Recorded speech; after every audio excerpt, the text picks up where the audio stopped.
Buenas noches, estimados estudiantes. Vamos a iniciar la clase. Estamos en esta segunda fase del avance de los contenidos sobre los derechos humanos. Estamos revisando lo que es la denominación y las características de los derechos humanos. En esta fase es importante que luego de ver todo lo que se refiere a la denominación y a las características de los derechos humanos, es cómo se pueden, si los derechos humanos se pueden armonizar o es que el hecho de la aplicación, el hecho del desarrollo de los derechos humanos implica conflicto, implica contradicciones. Entonces, ese es un interrogante que abrimos para iniciar la exposición en base al trabajo del profesor Jorge Carpizo, ¿no? Entonces, hoy día vamos a ver la armonización de los derechos humanos.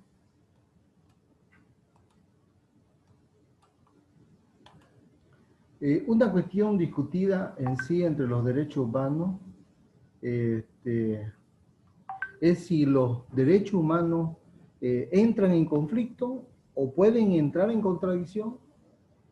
Y si tal es el caso, ¿cómo se resuelve? ¿O cómo se pueden superar esas contradicciones? Esa es la consulta. En virtud de la naturaleza de los derechos humanos y sus características, temas que ya han sido abordados anteriormente, como les indiqué, entre los diversos derechos humanos no puede existir conflicto alguno ni enfrentamiento.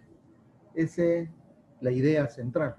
No puede haber contradicciones, en otras palabras, sino armonía y compatibilidad, las que deben precisarse en las constituciones, en las distintas constituciones, deben estar implícita y explícitamente en todos los tratados internacionales, en las leyes y en las tesis jurisprudenciales, etc., ¿no?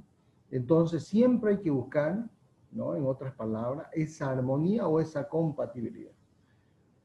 La doctrina otorga elementos, tanto la doctrina como la teoría otorgan elementos para lograr dicha armonía y dicha compatibilidad. Ahora, ¿y por qué es indispensable que se realice dicha armonía y compatibilidad? Podemos decir de que en algún momento puede ser que ingresen en conflictos, ¿no? Por ejemplo, en relación a las interpretaciones de las normas, de las distintas normas, ¿no? O las diferentes formas de interpretar al aplicar las normas o la jurisprudencia internacional, por ejemplo, ¿no? Pueden entrar. No quiere decir que no exista el debate. Entonces, ¿cómo se resuelve? ¿No?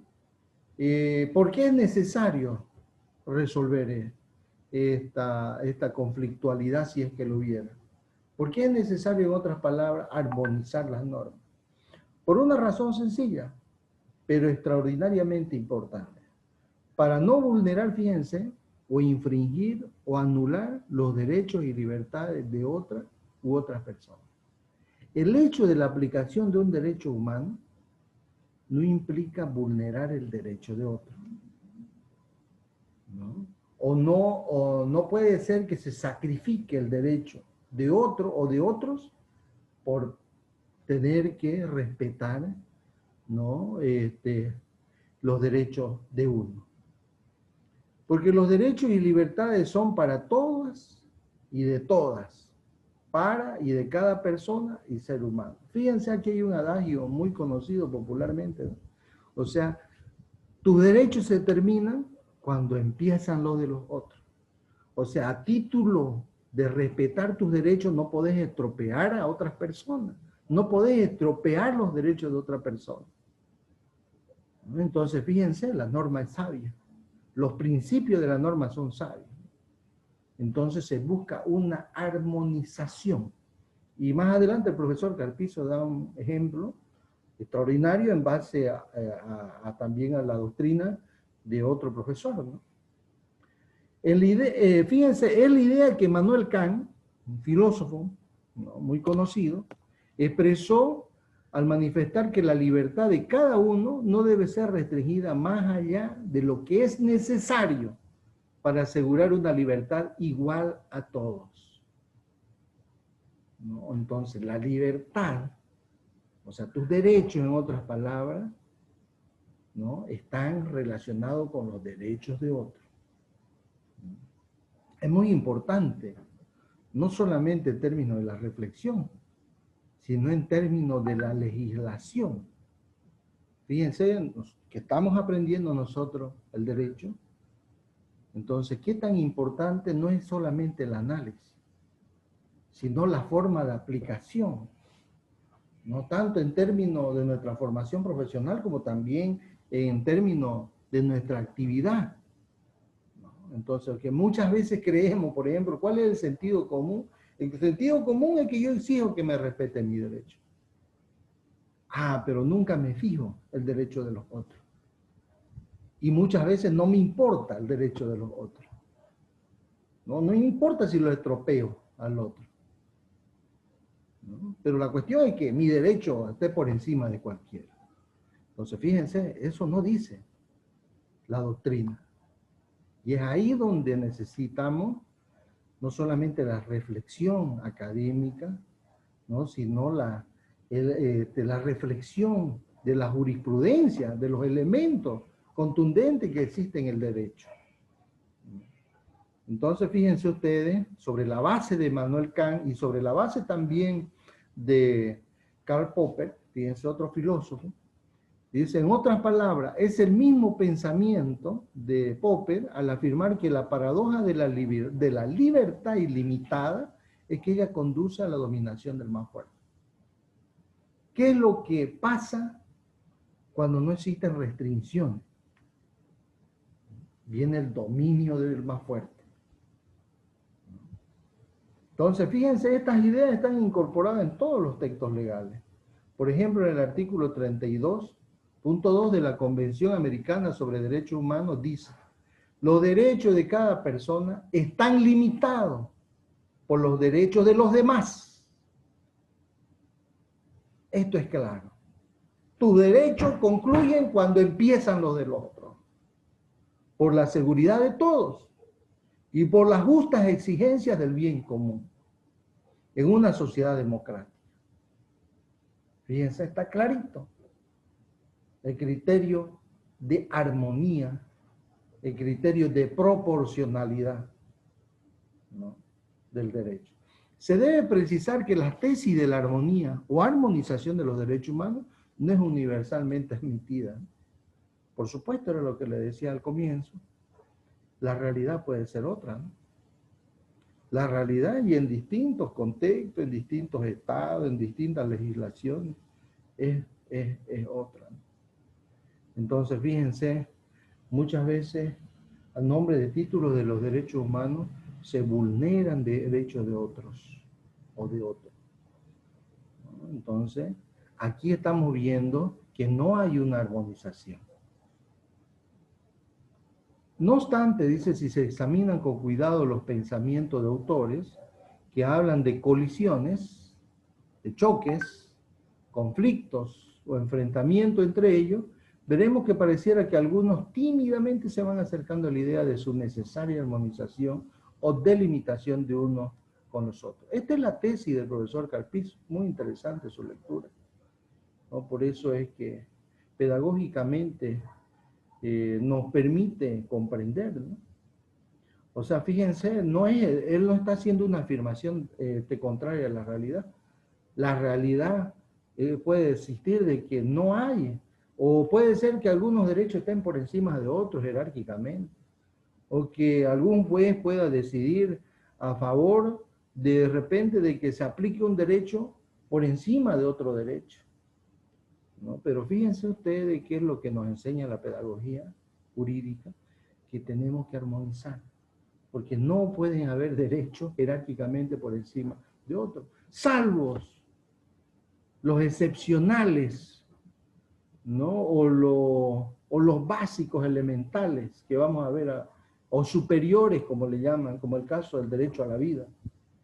Aún así, muchas veces, a título de preservar la vida, también hay derechos en contra de la vida, ¿no? Aún así, fíjense. y se están en debates bizantinos, y en algunos países, algunos estados, hasta incluso se transforma en legislación, como el caso del derecho al aborto, ¿no? Entonces, veamos cómo van, aquí el profesor Carpizo nos trae recurrentemente algunos pensadores, algunos tratadistas, algunos científicos, sobre cómo, y con algunos ejemplos de cómo se puede ir armonizando los derechos. Eduardo Noboa afirma que resulta casi contradictorio suponer que dos o más derechos humanos pueden entrar en colisión o pugna entre sí. Dice, resulta contradictorio, ¿no? Pero existe la realidad, ¿no? Sin embargo, se dan situaciones en que la vida privada de una persona choca con la necesidad de otras de poseer una mayor información sobre lo que acontece en la vida social. Miren, aquí hay una contradicción. Ya está empezando en el ejemplo el profesor Eduardo Noboa, ¿no? Miren ustedes. Sin embargo, se dan situaciones en que la vida privada de una persona choca con la necesidad de otra de poseer una mayor información sobre lo que acontece en la vida social. Entonces, fíjense, hay personas que son públicas, pero la sociedad necesita saber sobre su conducta pública, y no es porque lo tengan como referencia, sino porque necesita conocer ciertas particularidades. Pero esas personas que son públicas, también necesitan tener el respeto de su vida privada, ¿no?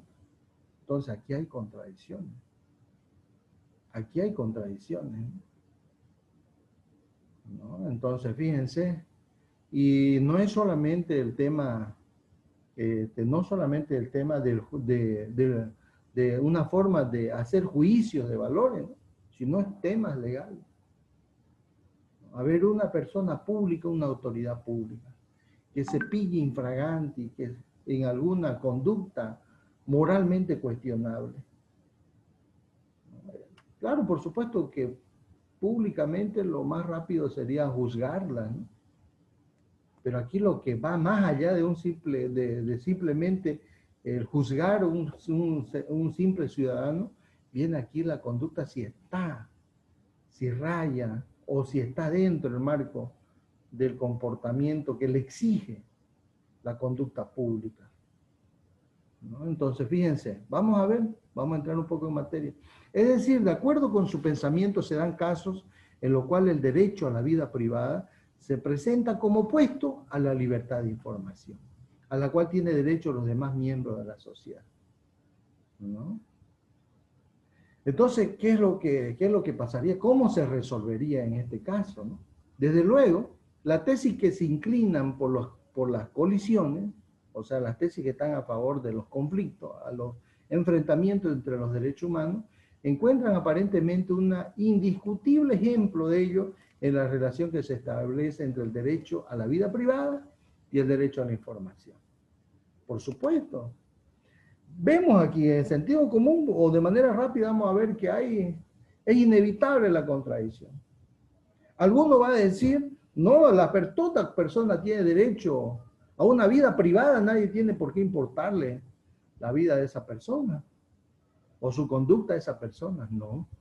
Pero también hay otros que van a decir, no, es una persona pública y por tanto su conducta está sujeta, ¿no?, a la necesidad que deben tener información los demás sobre su conducta, ¿no? Entonces, fíjense ustedes, y es que si la cuestión no se examina con cuidado, sí pareciera que existe ese conflicto, ¿no? Entonces, en este caso, el profesor Carpizo plantea que debemos revisar con mucho detenimiento esta situación, ¿no? Veremos que ese aparente conflicto es solo un asunto de armonización de derechos. Es cómo tenemos que resolver a partir de armonizar esos derechos. ¿Qué es lo primero? ¿La vida privada o la necesidad de información para los demás? ¿No? Entonces aquí dice, no, analicémoslo bien y veamos cómo poder armonizar. En otras palabras, cómo se debe respetar la vida privada, pero también tiene que tener derecho a información los demás. Y desde esta perspectiva no existe jerarquías superiores entre los derechos a la vida privada y a la información. Claro, porque se armoniza, ¿no? Pero ¿cómo se resuelve? Sino que examinándose el caso concreto, el juez decide qué precepto constitucional y legal debe aplicar a dicho asunto. Entonces aquí dice que para cada caso, el profesor Carpizo recomienda al final que para cada caso hay que examinarse muy bien la norma, ¿no? Y en el caso de un profesional que trabaja sobre la justicia, ¿no? O sobre alguien que administra la justicia, debe saber armonizar estos derechos. El juez, sin embargo, debe respetar el marco constitucional y legal que armoniza los diversos derechos humanos. Fíjense, tiene que apegarse a la Constitución, a la vida legal, pero hay que buscar cuáles son esas normas que me permiten armonizar constitucionalmente. Entonces, siempre hay que apegarse a la armonización. Establecer con claridad que no existe conflicto o pugna entre los derechos humanos reviste una importancia singular para su comprensión y protección. ¿Cómo queremos comprender los derechos humanos? ¿Cómo queremos proteger los derechos humanos? A partir de la armonización. Esa es la clave para la formación, ¿no? Deben subrayar eso, por eso yo lo he subrayado, ahí fíjense, lo he negreado. ¿No? Es que para poder comprender y para poder proteger los derechos humanos, tenemos que buscar la armonización de los derechos. Por esta razón se profundiza un poco más en el ejemplo que señaló Eduardo Noboa. ¿Se acuerdan? Derecho privado, vida privada e información para los demás. Vamos a ver cómo hay un ejemplo que da el profesor que profundiza. Y porque el mismo ejemplo es muy necesario para pretender demostrar el punto de vista contrario al que se sostiene, ¿no? Fíjense, ¿qué es lo que nos permite este ejemplo? La armonización, mostrar la armonización. El caso de Campillay, en Argentina, lo pueden encontrar el caso también ustedes en internet. La Suprema Corte Argentina, en el juicio connotado de Campillay, asentó en 1986 que la libertad de expresión es la libertad de dar y recibir información. ¿Entienden? La libertad de expresión es la libertad de dar y recibir información. Primer principio. Pero que estas no implican un derecho absoluto. El dar y recibir información no quiere decir que esté por encima de todo. No. Fíjense, por eso es un caso muy conocido. Porque a partir de ahí creó jurisprudencia, no solamente en Argentina, sino en el contexto internacional. El hecho de que yo tenga la libertad de expresión o la libertad de información no quiere decir que yo pueda ir a vulnerar los derechos de cualquiera, ¿no? De meterme en la vida de cualquiera, ¿no? Tiene que ser una información precautelada, ¿no? Tiene que ser una información con fuente, desde un punto de vista fundamentada legalmente, ¿no? Entonces no es a ir nomás a estropear, digamos, a alguien, ¿no? Y el legislador, ante los posibles abusos producidos, o el juez, los argentinos le llaman legislador, producido mediante su ejercicio, tipifica diversos delitos penales y establece ilícitos civiles. Fíjense, con mucha precisión, ¿no? Y aquí vamos a verlo un poquito de qué se trataba el ejemplo que da, ya que el ejercicio del derecho de informar no puede extenderse en detrimento de la necesaria armonía con los restantes derechos constitucionales. Como por ejemplo, no se puede vulnerar la integridad moral y el honor de una persona. Fíjense ustedes. Y es muy fácil, ¿no? Es muy fácil, fíjense ustedes. En nuestro país sumamente se vulnera. Y este es un caso que tiene mucha materia para los profesionales. Y para los especialistas, más con razón en el campo de los derechos humanos. ¿No? Porque es fácil embarrar a una persona. Es fácil. Y en términos de la política, en el contexto de la política en Bolivia, sumamente peligroso. ¿No?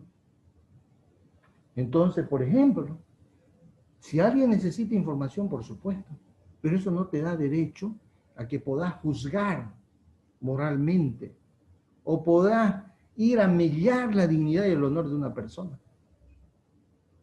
¿No?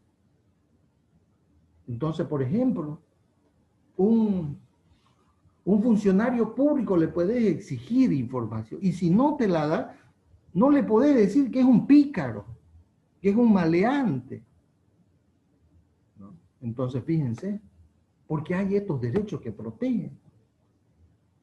Si la información, cuando levantás el nombre de la honorabilidad de una persona, tiene que estar fundada, como vamos a ver en el ejemplo más adelante. Tiene que estar fundada. Fíjense, y eso no es que yo esté defendiendo a un funcionario público, no, no. Lo que me refiero es que aquí cualquier persona, no solamente a funcionarios públicos, en cualquier ámbito, no es fácil en Latinoamérica, sobre todo en Bolivia, acusar y tras de una especulación puede destruir una persona. No. Entonces la defensa de esa persona acusada a título de que está transgrediendo algún derecho muchas veces es muy lenta. Y muchas veces el cuestionado, ¿no? El cuestionado en términos, en términos de probabilidad, porque nada se ha demostrado, muchas veces no reacciona. Por eso es que en Bolivia cualquier hijo de vecino puede levantar el nombre de una persona. ¿No? Entonces, fíjense, mucha materia. ¿No? Porque fíjense, estos derechos muchas veces no son atendidos, lamentablemente, la administración de justicia. Esto es lo que queda mucha tela por cortar porque alguna vez alguien esto debe parar. ¿No? Y la política se hace un sistema, una forma de sistema que estamos acostumbrados, ¿no? De caos, de vulnerabilidad de honores, etc. ¿No? Entonces, esto algún día tiene que acabar, ¿no? Algún día tiene que acabar, porque es fácil acusar a alguien, y hasta públicamente muchas veces lo hace, ¿no? Fíjense el caso de Campillay, ¿de qué se trataba? En el juicio, en el caso Campillay, se discutía cuál es el grado de responsabilidad penal que asumen los medios de prensa cuando difunden el contenido de una información que le ha sido suministrada por un organismo público, como es la autoridad policial. Si más tarde se comprueba que la información era errónea y que como resultado de esa inexactitud había sido dañado gravemente el honor de una persona, ¿debe el órgano de prensa hacerse responsable de esa falsa información? ¿Quién tenía que pagar esto? Se le dañó la honorabilidad de alguien, ¿no? Entonces, fíjense. Pero la prensa lo sacó. ¿No? Entonces, aquí la pregunta, ¿no? ¿Debe el órgano de prensa hacerse responsable de esta falsa información? ¿Quién asume? Esa era la pregunta. Es decir, se trataba de establecer si la responsabilidad del medio de prensa quedaba salvada por el hecho de que se había limitado a reproducir una noticia proveniente de una fuente inobjetable, como es el de la policía. O si los medios tienen la obligación de investigar por su cuenta, en cada caso, el grado de veracidad de las noticias que proporcionan los organismos oficiales de seguridad. Más ahora con los medios, ¿no? Disponibles en las redes sociales, por ejemplo, cualquiera puede lanzar una acusación. Y ese se robó tanto de eso. Fíjense, ahí está, ahí de por medio se está en contra de un derecho humano. Se está pisoteando un derecho humano de la otra persona. Tiene que haber una fuente, ¿no? Inobjetable. de veracidad. Ahora, ¿quiénes asumen los medios? Aquí hay una pregunta sobre los medios de difusión, ¿no?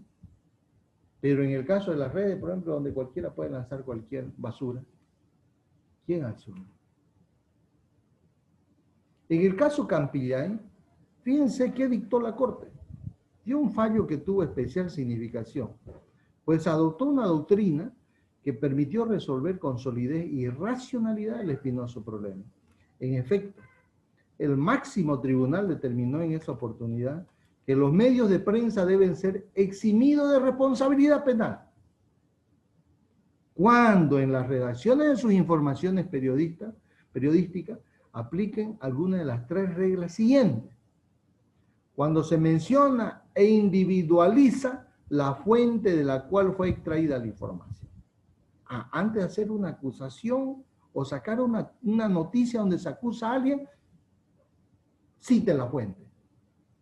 Cuando se utiliza el tiempo de verbo potencial, cuando se dice, por ejemplo, tal persona habría realizado tal hecho, no se lo está acusando directamente, ¿no?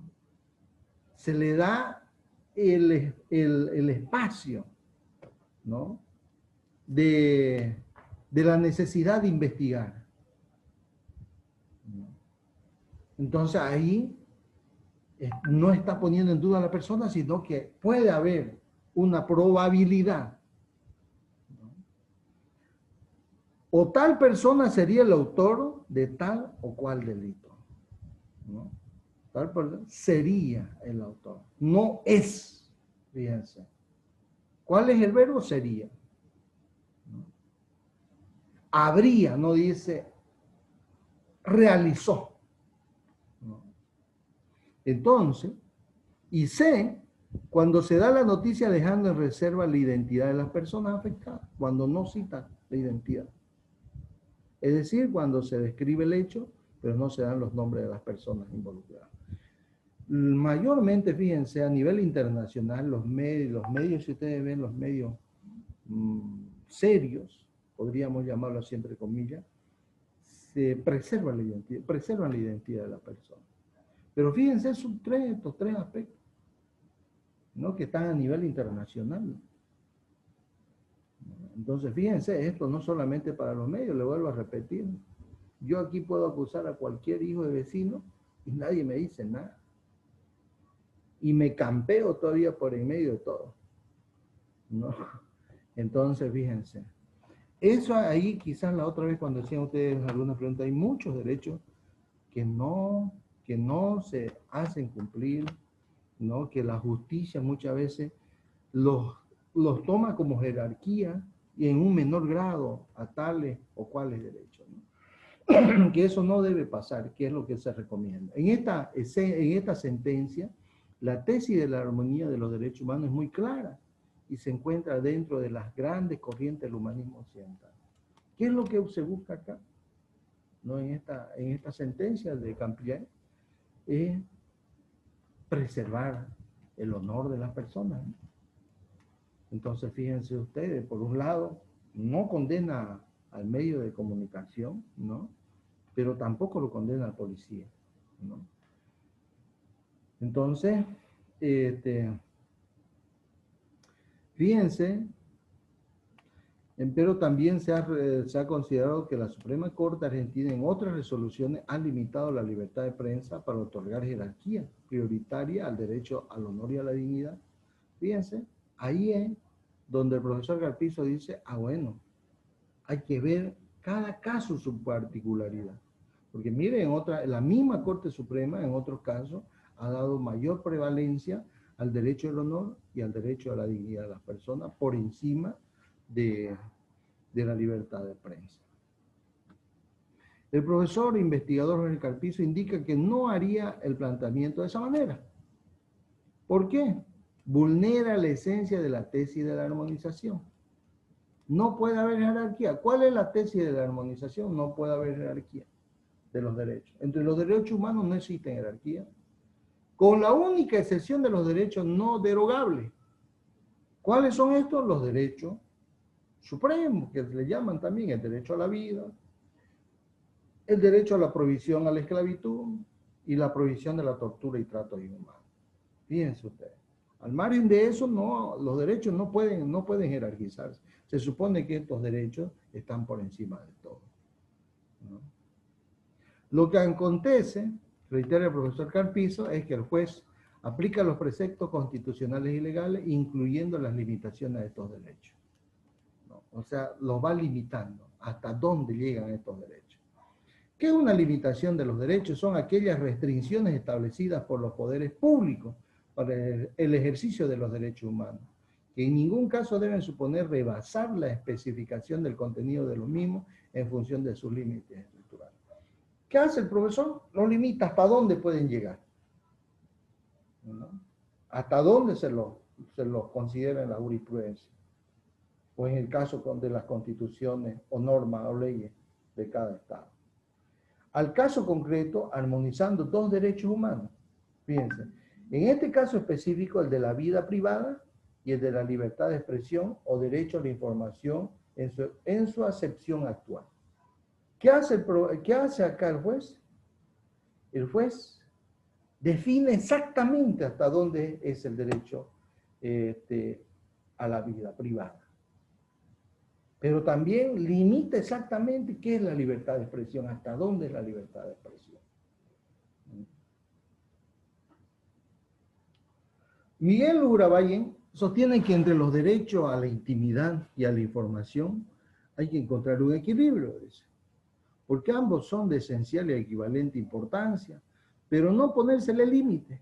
Cada uno tratará de anular al otro, si es que se le pone límite. De inmediato, agrega que como el interés general priva sobre el particular, ¿no? Fíjense. De inmediato agrega que como el interés general priva sobre el particular. Podría partirse de la base de que el derecho a la información es la regla. Eso es, ¿no? El interés general. Y el derecho a la intimidad, la excepción, ¿no? Entonces, fíjense, de una u otra manera también lo está jerarquizando, ¿no? Por una cuestión de razonamiento lógico. Termina afirmando que hay que examinar cada caso planteado. Por eso, y esto es lo que está de acuerdo el profesor Carpizo, ¿no? Cada caso tiene su particularidad.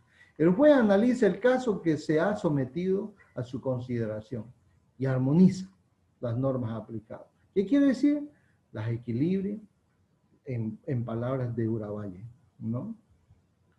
Entonces, esa debería ser la función, por ahí debería ser la salida, para que la justicia se realiza en el caso concreto, pero sin que uno de esos derechos humanos tenga mayor jerarquía que el otro. El problema se circunscribe a decidir cuáles son las normas aplicables a esa causa determinada. Aquí está el problema, como alguien dice, ¿no? ¿Cuáles son las normas que se deben aplicar? Y aquí viene otro elemento, la jurisprudencia. La jurisprudencia internacional es importante también. Esta labor no es fácil, porque implica la utilización de conocimientos profundos del orden constitucional, así como de sus técnicas de aplicación e interpretación. Aquí viene una recomendación, estimados estudiantes de la formación. Especular, o si alguien quiere, que tiene un razonamiento fuera de lugar, no, el sentido común tampoco. Ni la especulación ni el sentido común. La inteligencia está en base a la formación, en base al conocimiento. No hay casualidad en el conocimiento.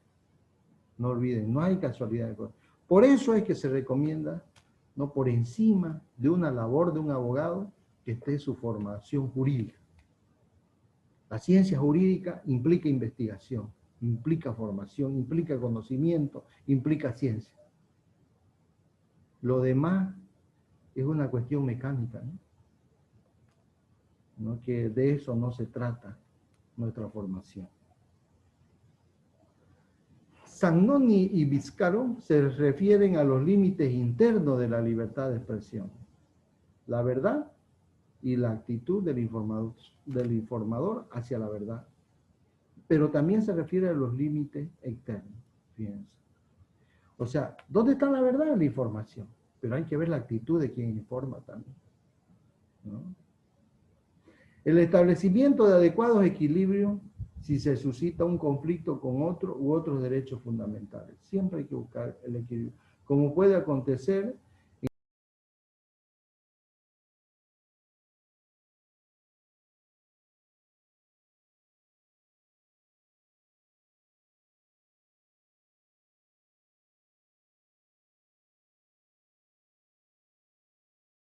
vamos a continuar, hubo un pequeño corte, se me fue el internet. Bueno, eh, estábamos hablando de los aportes de Signoni y Víscaro, en la cual dice que es importante ver también el caso que planteaba el ejemplo del profesor Novoa, ¿no? Hay que ver acá el equilibrio de los derechos, ¿no? eh, eh, hay que ver ese equilibrio de estos derechos con otros derechos fundamentales, ¿no?